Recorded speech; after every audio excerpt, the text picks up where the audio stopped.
Hey guys, what's going on? I'm back with another video. Happy Wednesday to you. So it's that time of the week again. We're going to go through all the football games that are going on this week, give you my picks, predictions, discussion, tell you who I think's going to win, go through the whole thing. So it's week 11. I really can't believe that. Season's really been flying by here. So I guess we're kind of coming into the home stretch. The good teams are pulling away. And, you know, the garbage team's not really going to waste a lot of time on them. I've been pretty accurate with these picks this season. Like, I think I picked... pretty sure I picked the Steelers to lose last week. I think I said that, you know, like just every year for whatever reason, the Steelers just, you know, just there's a few games where they just don't show up, and that's what happened last week. Except at the end, the Colts just kind of crapped their pants because they're the Colts, and the Steelers kind of, you know, were kind of, you know, they kind of backed into that one. But I mean, for the most part, you know, it's been pretty accurate this season, and a season that has really just been, you know, a lot of you know, parity. Been a weird season, but a lot of good football. Nonetheless, all right, so let's go ahead and go through the games that are going on this week. Tell you what I think is going to win. First game, Thursday night game, Pittsburgh Steelers, Tennessee Titans. So Pittsburgh Steelers have been complaining, like I mean, every team that plays on Thursday night complains for the most part, some louder than others, that, you know, they played on Sunday, now they're playing on Sunday night. We've seen, Sunday night, playing on Thursday night, we've seen injuries just destroying teams this year. I mean, that's a whole other thing. Like, I think the biggest story this season has just been injuries. Like, I can't remember a season with more injuries. I mean, I think like the rate of injuries is probably going to work out to be the same, but who the injuries have happened to, it's like all the star players on every team have gotten wiped out. I mean, I don't need to go down the list. There's just so many. It's really just unbelievable. Just, I mean, it's like every... you can make like two full teams that would be really good. Like top-ranked teams just consisting of all the players that are done for the season because of injury. It's really unbelievable. But anyways, I can kind of see where the players are coming from, complaining about playing on Sunday and then Thursday night, but, you know, nonetheless, it's a thing. Tennessee Titans, Pittsburgh Steelers. The Titans are 6-3 in the AFC South, which is the division nobody cares about, other than maybe the Texans, but now they're kind of done because Deshaun Watson's done. That's the end of that team. Pittsburgh Steelers on the other hand, 7-2 and rolling. So Pittsburgh Steelers have gotten to the point where they're just benching receivers because they've just got so many. They've got so many weapons that, you know, they can, you know, put Martavis Bryant on the rack. I mean, the Pittsburgh Steelers are a team. I think they've got a lot of really dangerous weapons on offense. But Ben Roethlisberger, I have not been impressed with. I think he's really. I think this is his last year. He just really hasn't had it. He kind of looks like, starting to look like Peyton Manning at the end, just kind of, you know, every pass looks like he's kind of throwing a paint bucket. But he's just got so many weapons that it doesn't matter. The Steelers' defense, on the other hand, has really stepped it up this season. However, you know, looking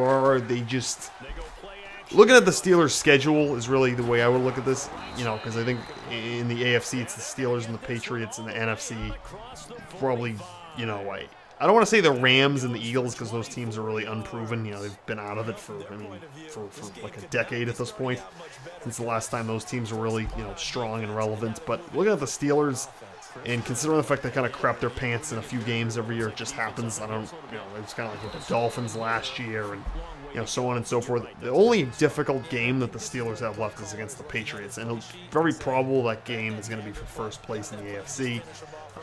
You know, as far as tiebreakers go. But I don't know, like the Steelers just they showed you really troubling signs last week, and I feel like it's going to kind of come to a head this week. And Tennessee's a good team. They're 6-3. Like, a lot of times people think of Tennessee, and you think of like Tennessee from like the last decade, just sucking every year. But I think they can give the Steelers a run for their money this week. I think Tennessee looks at it and says, okay, we're playing the Steelers. We better show up in this game. Whereas Pittsburgh, you know, lackadaisical last week, playing on a short week. I got Tennessee winning this game. Next game up, Tampa Bay Buccaneers, Miami Dolphins. I mean, both of these teams just suck. The Dolphins, on the other hand, I think I've been hearing it pretty loudly that they suck. So I kind of feel like that's enough of a wake-up call. They got just... I went on a long rant on this last week. They've got just dirty players on their defense. Dominican Sue, Kiko Alonso, dirty hits. Just, you know, not a big fan of that team. I think it's enough to put them over the hump against Tampa Bay, who Tampa Bay was supposed to be one of the top teams in the league going into this year, and just has turned to absolute crap. I think, you know, if Gruden comes back to coaching, goes to Tampa Bay, I would love to see that. Just in terms of like it's a good story, you know, good storyline there. But, yeah, no, you can stick a fork in Tampa Bay. They're done for this year. Same thing with the Dolphins, but, you know, I think they've, you know, I think they're gonna respond if they can, just because of their head coach. More than anything else is somebody I kind of like, so I got Miami winning this game. Next game up, Detroit Lions, Chicago Bears. I got the Lions winning this game. I mean, enough said, it's the friggin' Bears. Next game up, Jacksonville Jaguars, Cleveland Browns. The Browns were a disaster. Jacksonville winning this game. Baltimore Ravens, Green Bay Packers. Of course, one of the Sunday games now. I don't think there's any more London games. Yeah, no, at least not this week. I'm not sure if there's any more. I know there's a Mexico City game this week. It's the Pats and the Raiders, but we'll get to that. Yeah, so Baltimore and Green Bay. I mean, both of these. I got Baltimore winning this game. Green Bay is not anything without Aaron Rodgers. I mean, it's a one-man team more than anything else. So I got Baltimore winning this game. Next game up, Houston Texans, Arizona Cardinals. Like, a lot of the teams this season, just because of injuries, like, it's like just all these kind of like doughy, just teams that just have too many holes. You know what I mean? Like, there's just, they're just kind of running on fumes. I think that's a good analogy, just running on fumes. Just teams that, just because of injuries and who they're missing, they just don't, they're playing with a bunch of, loose ends. So I think both of these teams, Arizona hasn't had good quarterback play, among other things. The Texans lost Deshaun Watson. It's just like two rudderless ships. I got the good guy. I've got the Cardinals winning this game just because they're a little bit more complete than Houston. But I really like Houston going into this year. I mean, Houston has just been a chicken with its head cut off since Watson was done for the year with the knee injury. Next game, LA Rams, Minnesota Vikings. I don't know why this game's at 1 o'clock. I really don't. Like, I was thinking this would get flexed to, like, I don't know what is the Sunday night game? Atlanta and Seattle. I mean, I guess, a few months ago that was probably the marquee matchup, but at this point it's the Rams and Minnesota, both 7-2. I got the Rams winning this game. I just think that their run game, their quarterback play has been, like, I would equate what's going on with Minnesota to like what went on with Dallas. Like, Tony Romo is coming back in the same way that Teddy Bridgewater's come back. But, you look at the Rams who are 7-2. It's like, well, do we really want to change our quarterback right now if we're 7-2? Same thing like last year. It's like, Dak Prescott's been unbelievable. Do we really want to put Tony Romo in? It's like, that really just puts a sour mood in the clubhouse. And just, the media gets all on that. And I just feel like that is never good for teams. Like, that kind of happened to the Cowboys last year, and then Romo, after the season, retired, or I think he was eventually released. I'm not quite sure what happened. Just, they botched it as usual, just typical Cowboys nonsense. But then, Dak Prescott, every week they're asking him, if he's going to be the starter, just all this crap, and then they lose in the playoffs. I think it was the Packers, or whoever beat them, and I don't think, they really weren't much as usual. But I feel like the same thing can happen with Minnesota, with Teddy Bridgewater. Like, Teddy Bridgewater, I feel like hasn't played in like 5 years. I mean, I think it's just been like a year and some change, but still, it's really unbelievable. And then the Rams, on the other hand, I just think that the Rams don't have that going on. They're a more complete team. They got a lot going for them. I got the Rams winning this game. I like what and I'm also kind of nostalgic for like the early 2000s, like late 90s Rams. But nonetheless, I don't know. I like what the Rams are doing. I'm gonna give this one to the Rams. Let's go out. New Orleans Saints, Washington Redskins. Of course, the Saints are winning this game. The Saints are scary. I think the Saints are going to the Super Bowl this year. I mean, the reason I would say that is because the Saints are a team that started off in the dumpster and have really taken off, whereas the Eagles have, as far as just the NFC goes, the Eagles have really just played like the absolute dregs of the league, like just the worst team. Like, the only difficult team that they played was the Chiefs, and they lost that game. And it was the Week 2 Chiefs, which were much better than the current Chiefs. So it's like you kind of consider that and look at the fact that, on the other hand, the Saints, started off 0-2. Their defense was a mess. Pull everything together. Like, there's a lot more you can say about a team that, really grinds and turns into something versus a team that's just kind of been coasting along. I got the Saints coming out of the NFC this year. I really do. I mean, they're 7-2. The Rams are 7-2, but the Saints are scary. I got the Saints winning this game. Next game up, New York Giants, Kansas City Chiefs. Of course, the Chiefs are winning this game. Not even going to argue with you there. Giants are a disaster. Next game up, Buffalo Bills, LA Chargers. It's the San Diego Chargers. I'm calling them the San Diego Chargers. I got the Chargers winning this game. Like, the Buffalo Bills benching Tyrod Taylor, they're just completely in disarray. The Chargers are a team that's like, they always, come up short in every game. Like, they're just there and they, don't pull it off. It's always, every game with them is close. And I kind of feel bad for them because it's like, like, come on. If they just had a little bit more, they could easily be like, you know, they could easily be 7-2 instead of 3-6 or however the math's going to work out there. So yeah, so anyways, I got the Chargers winning this game because the Bills are crap, at least at this point in time. Next game up, Denver Broncos, Cincinnati Bengals. Both teams are 3-6. I got the Broncos winning this game just because they've lost 5 straight. They have the weapons. They've got Emmanuel Sanders, who's he's a bad man. That guy, what a receiver he is.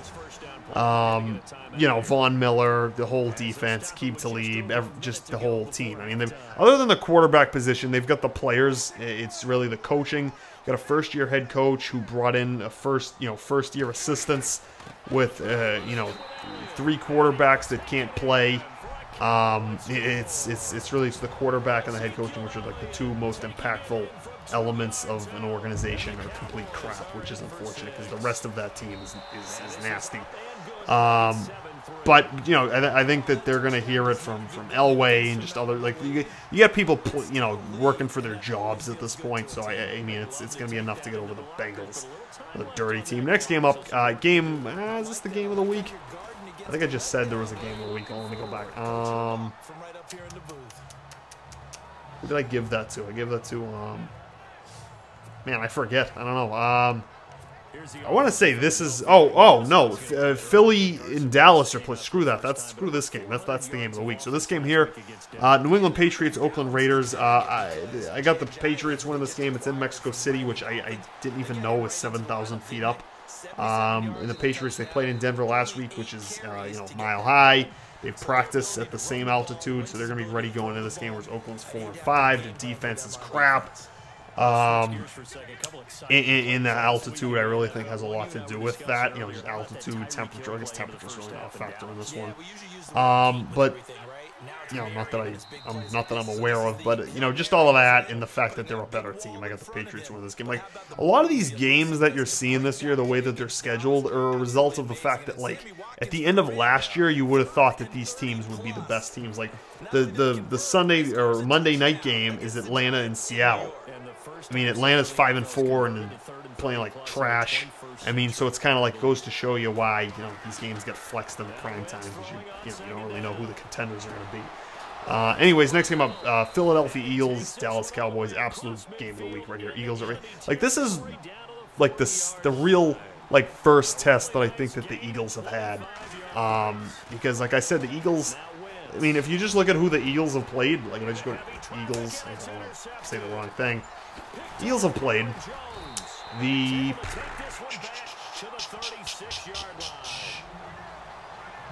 Hold on a second, I'll look at my phone. Got a message. Sorry, this is like really unprofessional. Sorry guys.